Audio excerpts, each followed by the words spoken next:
करते हैं। और हमें यही समझना है, हमारी पीढ़ी को यही समझना है और बुजुर्गों को, अपने बच्चों को यही संस्कार देने चाहिए। कथा को सिर्फ सुनना ही नहीं चाहिए, कथा को समझना चाहिए। कथा को हम सुनते हैं तो अपने बच्चों को यह बताना चाहिए कि हमारे मर्यादा पुरुषोत्तम भगवान श्री राम ने इस भूतल पे आकर के क्या किया। भगवान श्री राम सुबह उठ करके अरे प्रातः काल उठ के रघुनाथ,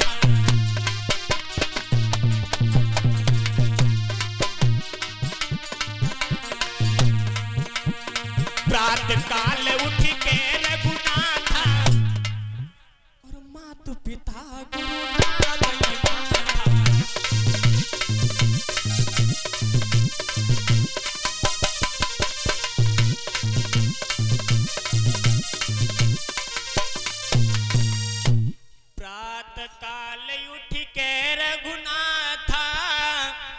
मातु पिता गुरु ना भई माथा। भगवान श्री राम सुबह उठ करके अपने माता पिता के चरणों का स्पर्श करते थे, अपने गुरु की सेवा करते थे, गुरु के चरणों का स्पर्श करते थे। लेकिन आज की दुनिया में पुजारी, आज की दुनिया में जब से बाय और हाय इस दुनिया में आई, तब से संस्कार सब चले गए। अब हम अपने उम्र के भाइयों से निवेदन करेंगे, कृपया हाथ उठाएं। जो लुकैया पूर्वा गांव के जो हमारी उम्र के भाई हैं, वो अपने माता पिता के चरणों का स्पर्श करते हैं। सही बात महाराज, अब की बात कही तुमने, बहुत दिन से हमारी बब्बर पर हो। भैया बताओ कौन कौन छू के आओ तुम? कोई है?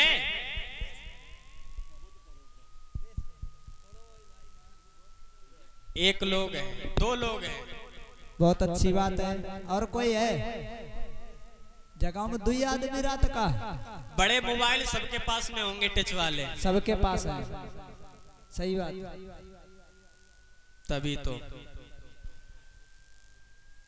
अपने माता पिता को ये संस्कार देना चाहिए। गलती बच्चों की ही नहीं होती है, माता निर्माता भवति। माता ही अपने बच्चे को सुधार सकती है और माँ ही अपने बच्चे को बिगाड़ सकती है। बिल्कुल। अगर माता पिता अपने बच्चे को सिखाएगा संस्कार,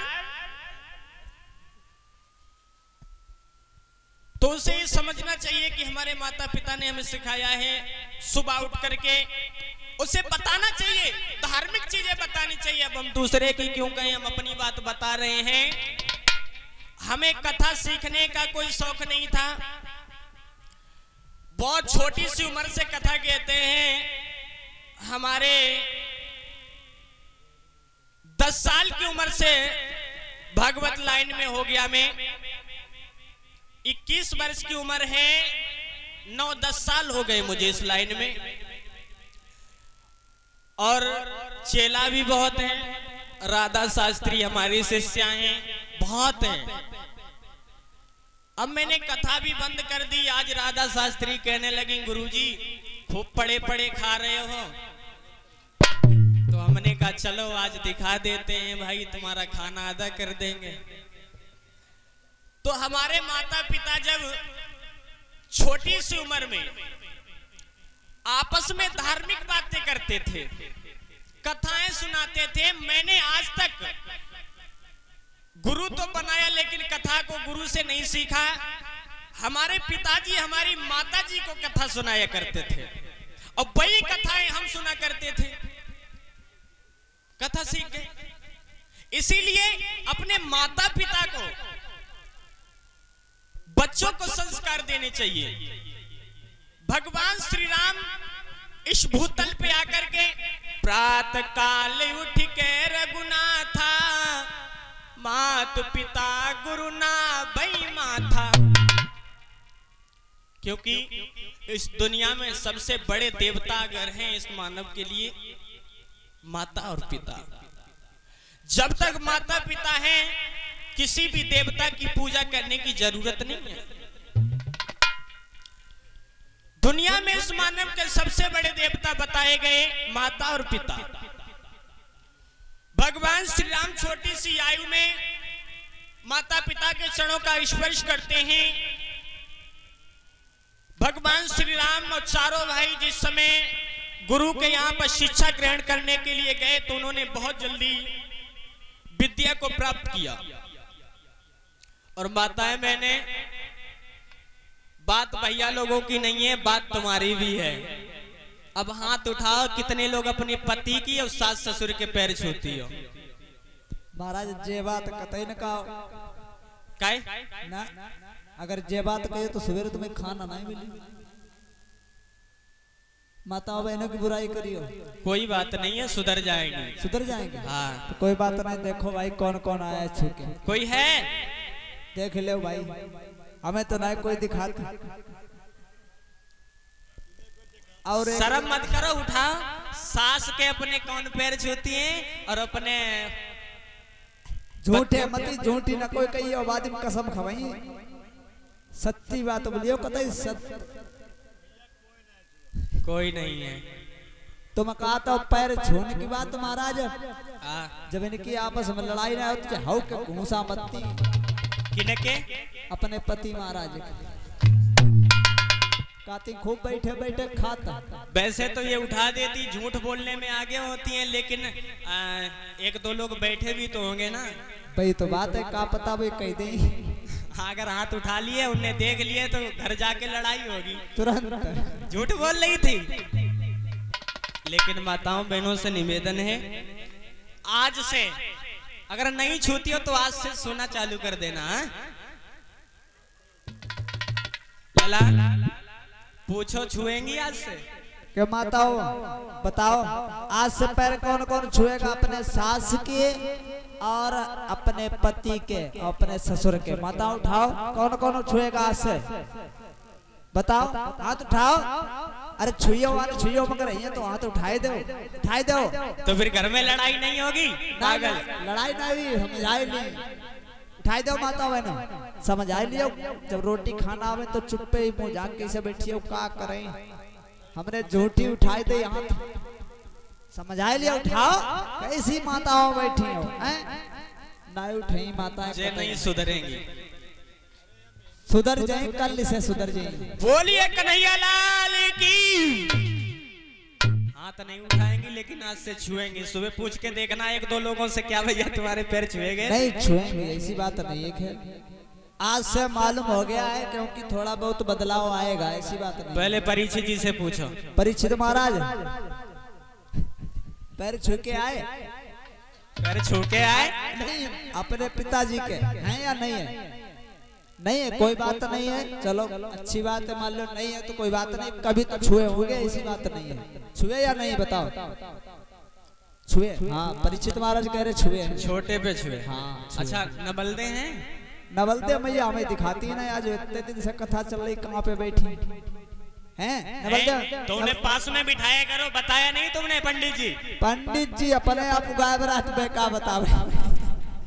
पास में बिठाया करो। वो तुम्हारे पैर छूती है इस समय? रोज छूती है इस समय? बड़ा खुशी की बात है। झूठी तो नहीं कहा परीक्षित महाराज। तो हाथ नहीं उठाए, आई है नहीं आई है? आई है। बोलिए कन्हैया लाल की।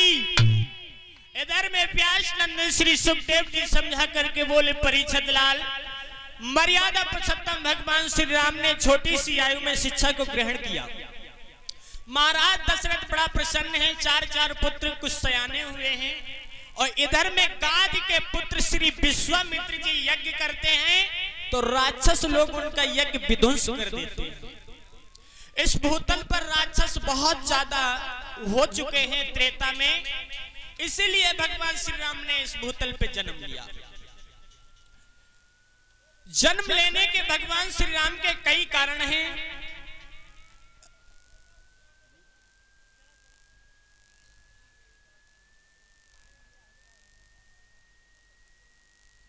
भगवान मर्यादा पुरुषोत्तम श्री राम को इस भूतल पे आने के कई कारण हैं। एक कारण राधा शास्त्री जी ने बताया कि बाबा देव ऋषि नारद ने भगवान विष्णु को श्राप दिया, तब वो इस भूतल पे आए। दूसरा कारण यह है, जब जब होई धर्म की हानि, बाढ़ई असुर अधम अभिमानी, तब तब धरि प्रभु मनुज शरीरा, हरै कृपा निज सज्जन पीरा। जब जब इस भूतल पर राक्षस लोग हो जाते हैं, प्रकट हो जाते हैं, आ जाते हैं, संत और महात्माओं को अत्याचार करते हैं, ब्राह्मणों को सताते हैं, तब भगवान को आना पड़ता है। इधर में गाद के पुत्र विश्वामित्र जी यज्ञ करते हैं तो राक्षस लोग उनका यज्ञ विध्वंस कर देते हैं, यज्ञ पूर्ण नहीं होने देते हैं। ये सूचना गाद के पुत्र श्री विश्वामित्र जी को मिली कि महाराज दशरथ के यहाँ पर भगवान विष्णु का अवतार हो चुका है। तो विश्वामित्र जी ने विलंब नहीं किया, मन में ये विचार किया हमारा यज्ञ संपूर्ण भगवान ही करवा सकते हैं।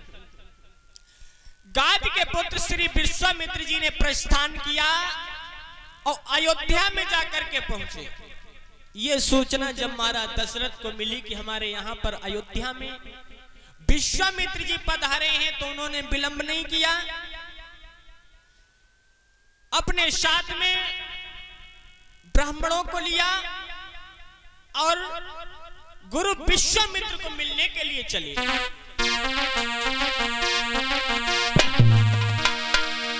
मुनिया का बन सुना जब राजा,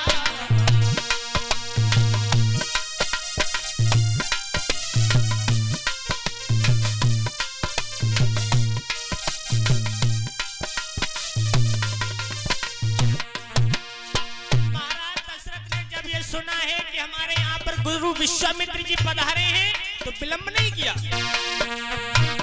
मुनिया का बन सुना जब राजा, मिलन चले उले विप्र समाजा।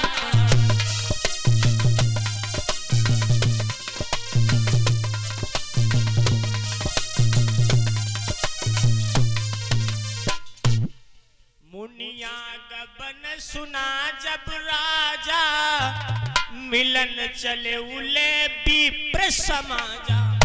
महाराज दशरथ को जब ये सूचना मिली कि हमारे यहाँ पर गुरु विश्वामित्र जी पधारे हैं, तो ब्राह्मणों को साथ में लिया और गुरु विश्वामित्र को बाहर मिलने के लिए गए हैं। अब गुरु विश्वामित्र जी के चरणों का स्पर्श किया, गुरु विश्वामित्र जी को लेकर के आए हैं अपने दरबार में और गुरु विश्वामित्र जी के चरणों का स्पर्श किया, हाथ जोड़े कहने लगे हमारे तो सौभाग्य है जो आपके दर्शन हुए। कहिए गुरुदेव कैसे आना हुआ? गुरु विश्वामित्र कहने लगे हैं महाराज दशरथ हम आपके पास में कुछ आशा लेकर के आए हैं। गुरु विश्वामित्र ने जब इतने शब्द कहे कि हम आपके पास में आशा लेकर के आए हैं, तो महाराज दशरथ कहने लगे हैं गुरुदेव अगर आशा लेकर के आए हो तो हम तुम्हें निराश नहीं करेंगे। कहिए क्या लेने के लिए आए हैं? गुरु विश्वामित्र कहने लगे दशरथ अगर हमने मांगा और तुमने मना कर दिया। महाराज दशरथ कहने लगे गुरुदेव ये तो तुमने सुना होगा, रघुकुल रीति सदा चली आई, प्राण जाए पर वचन न जाए। एक बार मांग करके देखो, मैं तुम्हें निराश नहीं करूंगा। अगर हमारे दर से संत निराश चला गया तो हमारा राजा होने का मतलब ही क्या है? हमारे शासन में शेर और बकरी एक घाट में पानी पीते हैं। गुरुदेव आप मांग करके देखो। गुरु विश्वामित्र कहने लगे हैं दशरथ हमें ज्यादा कुछ नहीं, हमें आपके दो पुत्र राम और लक्ष्मण चाहिए। जिस समय राम और लक्ष्मण के शब्द सुने हैं, महाराज दशरथ के पैरों के तले जमीन खिसक गई। कहने लगे गुरुदेव ये तुमने क्या मांगा? अरे मांगना ही था तो कुछ और मांग लेते। राम और लक्ष्मण हमारे नैनों के तारे हैं। चौथेपन में हमने अपने चार चार पुत्रों का मुख देखा है, उन्हें हमसे दूर मत करो। अगर राम और लक्ष्मण दूर हो गए तो हम जीवित नहीं रह पाएंगे। और बोले ही महाराज दशरथ, अरे चौथेपन पायूं सुत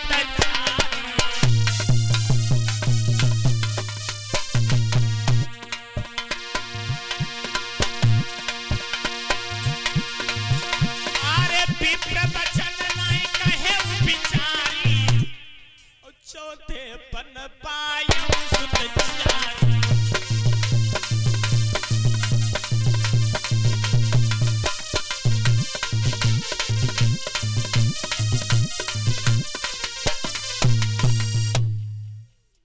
विप्र वचन नहीं कहूं बिचारी, चौथेपन पायूं सुत चारी। महाराज दशरथ कहने लगे, चौथेपन में अपने चार चार पुत्रों का मुख देखा है गुरुदेव, ये शब्द तुमने क्या कह दिए कि हमारे राम और लक्ष्मण को ले जाओगे? मैं अपने राम और लक्ष्मण के बगैर जीवित नहीं रह पाऊंगा। और महाराज दशरथ बोले, मेरे जीवन के दोनों और सहारे न मांगो, अबध मांग लो, अबध मांग लो रामा, प्यारे न मांगो, अबध मांग लो रामा।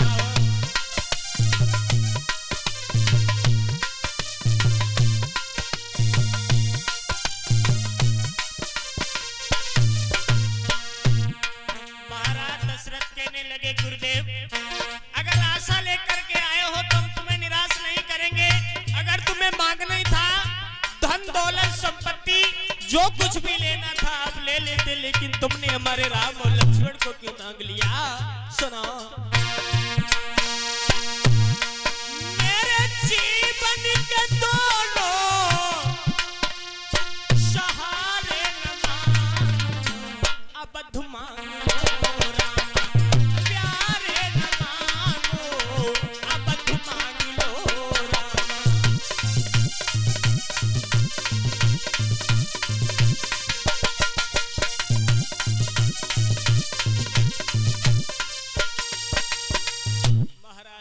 कहने लगे, गुरुदेव अरे तुम अयोध्या का राज ले सकते हो, जितनी भी धन दौलत संपत्ति की तुम्हें आवश्यकता हो गुरुदेव मैं तुम्हें दे सकता हूं, लेकिन हमारे राम और लक्ष्मण को हमसे दूर मत करो। गुरु विश्वामित्र कहने लगे, दशरथ ये बात हमने तुमसे पहले ही कही कि अगर मैंने मांगा और तुमने मना कर दिया। महाराज दशरथ कहने लगे, गुरुदेव मैंने ये नहीं समझा था कि तुम हमारे राम और लक्ष्मण को ले जाओगे। गुरु विश्वामित्र कहने लगे, दशरथ हम ज्यादा दिन के लिए तुम्हारे पुत्र राम और लक्ष्मण को नहीं ले जाएंगे। राम और लक्ष्मण को हम ले तो जा रहे हैं, तुम्हारे राम और लक्ष्मण को बहुत जल्दी तुम्हें पुनः वापस कर देंगे। कुछ दिन के लिए मैं राम और लक्ष्मण को ले जा रहा हूं, और वैसे भी जिन्हें तुम अपना बेटा समझ रहे हो वो तुम्हारे बेटा नहीं है। और गुरु विश्वामित्र जी समझा करके बोले हैं, दशरथ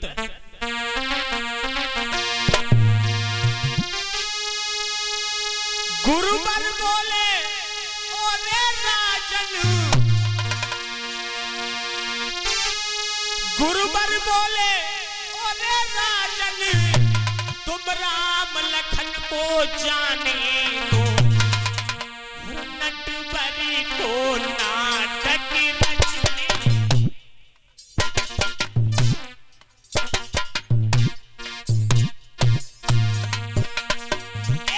नटवरी को नाटक रचने दो, भूतल का भारी हटाने दो, नटवरी को नाटक रचने दो।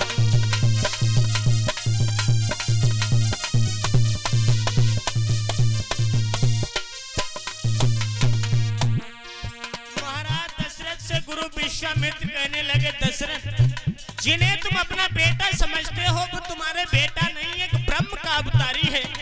सुनो, और वो इस भूतल पे राक्षसों का संहार करने के लिए आए हैं। अगर अगर हमारी मानो तो महाराज दशरथ ने हमारे साथ में जाने दो। मेरी मानो यो महाराज, ए तुम राम लखन को जाने दो।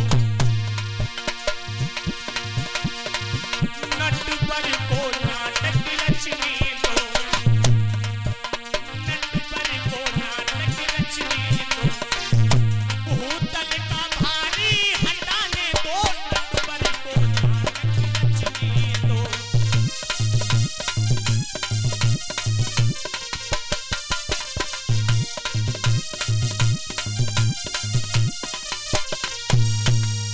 महाराज दशरथ, अगर हमारी मानो तो इन्हें हमारे साथ में जाने दो।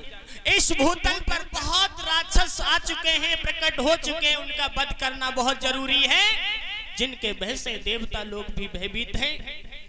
कोई भी संत भगवान का पूजन पाठ और हवन नहीं कर पा रहे हैं, इन्हें हमारे साथ जाने दो, और जैसे ही ले जाऊंगा वैसे ही तुम्हारे राम और लक्ष्मण को पुनः वापस कर दूंगा। लाख तरह से महाराज दशरथ को समझाया। अंत में महाराज दशरथ ने राम और लक्ष्मण को बुला करके गुरु विश्वामित्र को सौंप दिया और बोले, गुरुदेव मैं अपने नैनों के तारे तुम्हें दे रहा हूं। जिस तरीका से राम और लक्ष्मण को मैं तुम्हें समर्पित कर रहा हूं, उसी भांति से हमारे राम और लक्ष्मण को मुझे पुनः वापस कर देना। गुरु विश्वामित्र कहने लगे, चिंता मत करो। गुरु विश्वामित्र जी लेकर के राम और लक्ष्मण को चले।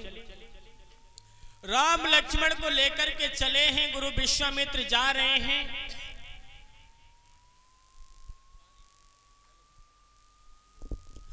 इधर में एक जंगल में जाकर के पहुंचे।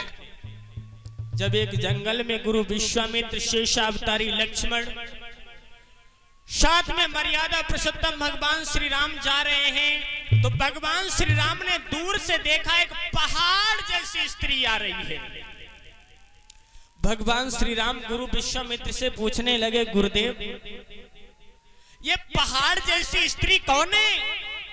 तो गुरु विश्वामित्र कहने लगे, बेटा राम ये ताड़िका है, और इनके भय से कोई भी हवन पूजन पाठ नहीं कर पा रहा है। बेटा राम तुम ऐसा करो, तुम अपने हाथों से इन ताड़िका का वध करो।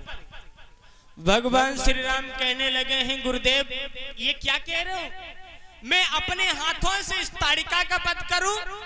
मैं वध नहीं करूंगा। क्यों?